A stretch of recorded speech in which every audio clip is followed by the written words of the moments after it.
Change the environment, change the man. Keep the man in the same environment, and almost nothing will change.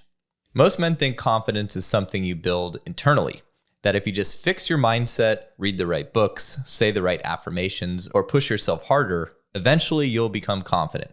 But that's not how it actually works. Confidence isn't a personality trait. It isn't really something you summon. It's really an environmental response, and it shows up when your surroundings demand different behavior from you. You're listening to the Inner Confidence Podcast. My name is Robbie Kramer. I've been a coach since 2007, and I've helped countless men rapidly achieve all of their social and dating goals. My mission is simple: to help you position yourself to meet stunning women, make awesome friends, en route to becoming the most confident and attractive version you can possibly be. I'm absolutely obsessed with giving you the most leveraged ways possible to win the game, so stick around, let's go. Most guys who are stuck aren't lazy, they're not weak, they're not avoiding discomfort. They're doing all the right things. They're working on themselves. They're approaching. They're reading. They're watching content. They're going to the gym, and they're still stuck because they're trying to willpower their way out of the same environment that trained the version of them they're trying to escape. And willpower always loses to environment. I learned this lesson early, but I didn't understand it back at the time. Back in 2005, right after I read the book The Game by Neil Strauss, I went out for the first time with all this new information in my head. First real night out, first attempt at applying what I'd learned. And I pulled a hot girl home. And to me, that felt like proof. Proof that the system worked, proof the tactics worked. I ignored her at a pre-party on purpose. I didn't introduce myself. I actively disinterested her. At the bar, I gave her a stupid nickname, Minnie Mouse. It was a little neg. We did some shots together. I escalated physically. I kissed her. I took her straight back to my place, and we hooked up in my friend's room. On paper, it was a win, but the next morning it was brutally awkward. I pretended to like the same classic rock bands she liked because my friend's room was full of that stuff. My own room looked like a gross poker frat house. My roommate was asleep in the same room. I couldn't take her in there. On the drive home, the vibe was totally off. And then she disappeared. I never heard from her again. And what I didn't understand at the time was why it worked at all. I found out later she'd just gotten out of a breakup a day or two earlier. I was pre-selected by my social circle. My roommate, not the poker nerd, the other guy was hooking up with her hot friend, and the party environment did most of the heavy lifting. But I didn't see that. I concluded it was because of the tactics, the negs, the escalation, the lines, and that misunderstanding completely threw me off. For the next 3 or 4 months, I stayed in the same environment. I went to the same bars. I ran my same routines. I had the same internal dialogue. I approached constantly, and I got absolutely nowhere. Same man, same environment, same results. Nothing really changed until the environment changed. And that first real shift happened when I stopped being alone. I started hanging out with other guys who were approaching. We talked about what worked, what didn't, what landed, what felt off. I joined a community. I attended events. I started getting real feedback. I was doing about 25 approaches a week. But here's the important part. It wasn't the volume that changed me. It was the feedback loop. The environment didn't make me better. It made self-deception impossible. And I had guys who were better than me calling things out. Guys who could tell me when I was trying too hard, when I was avoiding tension, when I was hiding behind my lines. And I stopped being trapped inside my own interpretations.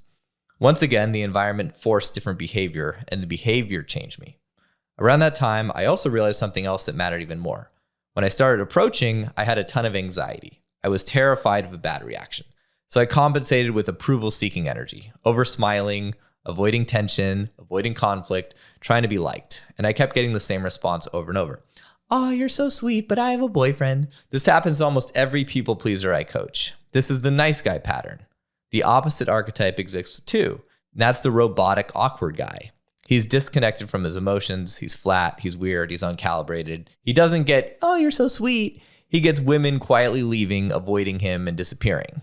Both guys are stuck. But what changed for me wasn't a mindset shift. It was an environmental shift. Once I was in an environment where rejection was frequent and normal, it stopped being personal.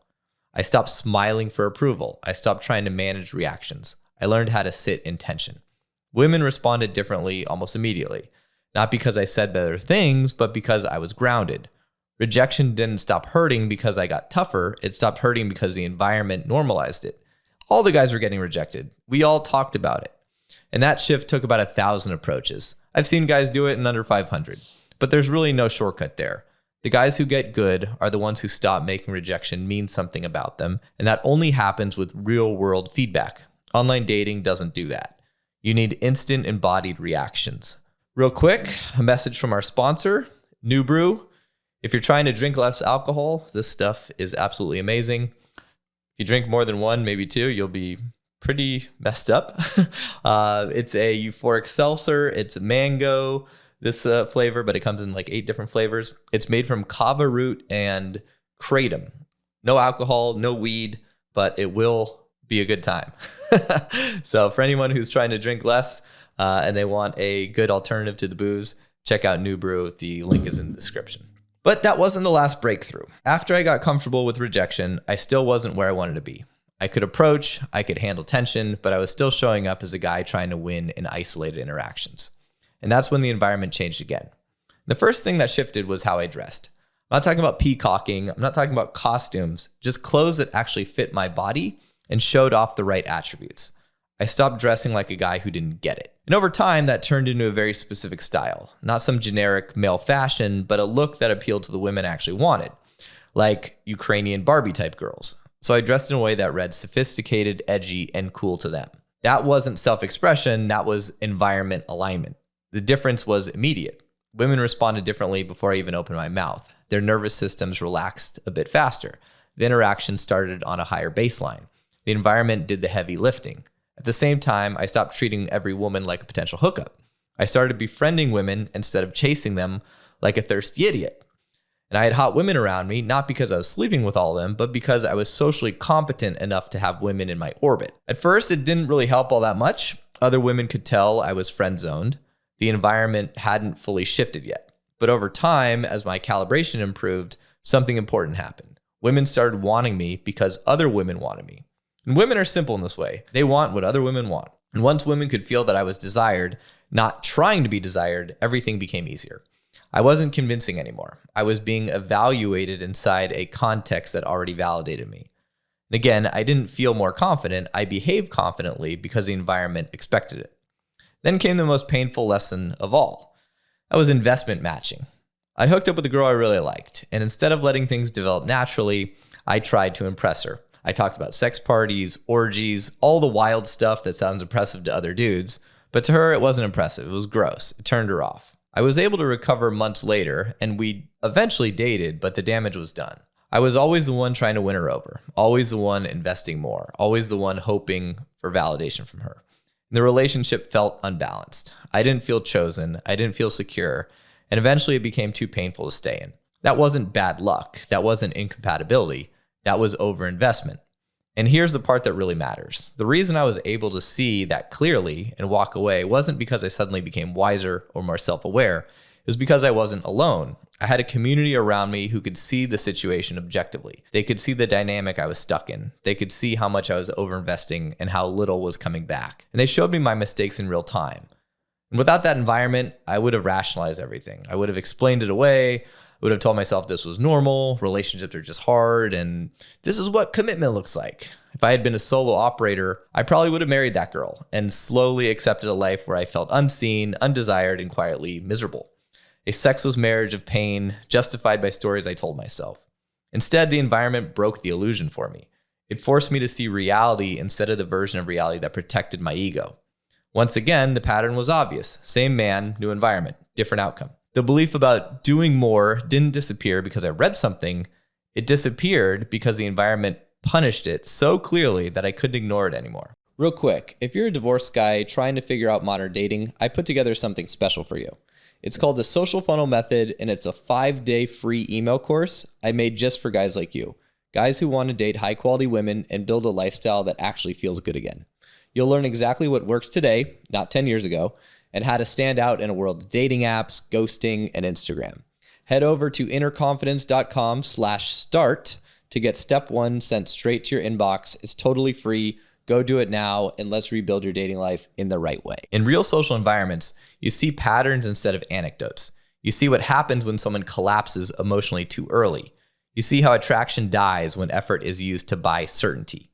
Women don't fall in love on your timeline. They develop interest slowly. Curiosity, comfort, attachment, investment. All of that ramps over time. So the real skill isn't doing more. The real skill is getting on her radar, creating a real connection, and then matching her level of investment in real time. If she's at a 3 and you're acting like you're at a 9, you don't look romantic. You look anxious. You look needy. You look like you don't have options. That's why the guy who doesn't care sometimes wins. Not because women love being treated badly, but because he isn't overinvesting. He isn't collapsing emotionally. His behavior communicates, I'm good either way, which gives her room to come towards him. The lesson isn't to care less. The lesson is to stop investing ahead of her. Let her catch up, let her choose, and as she invests, you invest. That wasn't a mindset shift. That was an environment teaching me a rule because breaking it stopped working. And I see this with clients constantly. I had a client named George who was stuck in LA. He was doing everything right, day game, online dating, effort, disciplined. He was miserable. He was depressed. He was burned out, and nothing changed until the environment changed. George found a way to work remotely and moved to Colombia. And yes, that matters, of course. Different market, different women, different baseline expectations. But here's what didn't change. George didn't suddenly become a different man. He didn't reinvent his personality. He didn't discover new discipline or motivation. He entered an environment that rewarded behaviors that were invisible or punished in LA. In Colombia, he linked up with other guys from my group. They weren't cold approaching. They were running Instagram funnels, bringing women into a shared social circle and leveraging each other's social proof. They had tons of female friends around them.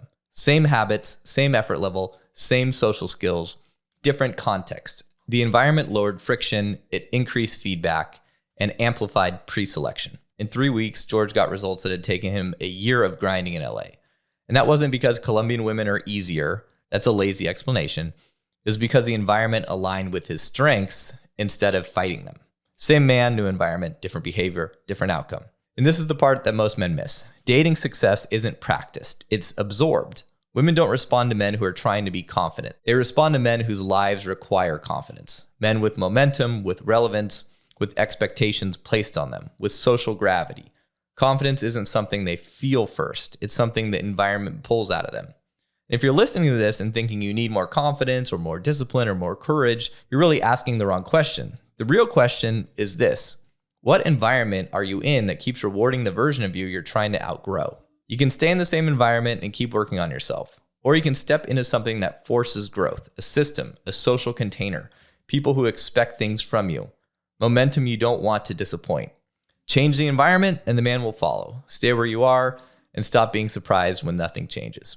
Out of all the guys I know, the only ones who managed to consistently win the game are those who built and invested in a high-status social circle. You can certainly approach women and try your luck on the apps if you're a Chad, but those strategies simply don't work consistently to attract top-tier women and awesome friends into your life. But for most guys, the idea of building a social circle can feel overwhelming, so they continue to hunt for women in their usual ways and end up settling for a girl they were never really that excited about in the first place. To avoid this fate, join our community and instantly plug into a highly vetted social circle of cool dudes to network and navigate your journey with. You already know it's hard to find wingmen because the good ones don't stay in the game very long. Many of our members travel together, end up living together, build amazing circles, and even businesses together, both in the West and in many of the best locations around the globe with gorgeous women and low cost of living. I'm extremely careful who I let into this community, but if you feel like you'd make a good fit, you can apply to join. The link's in the description.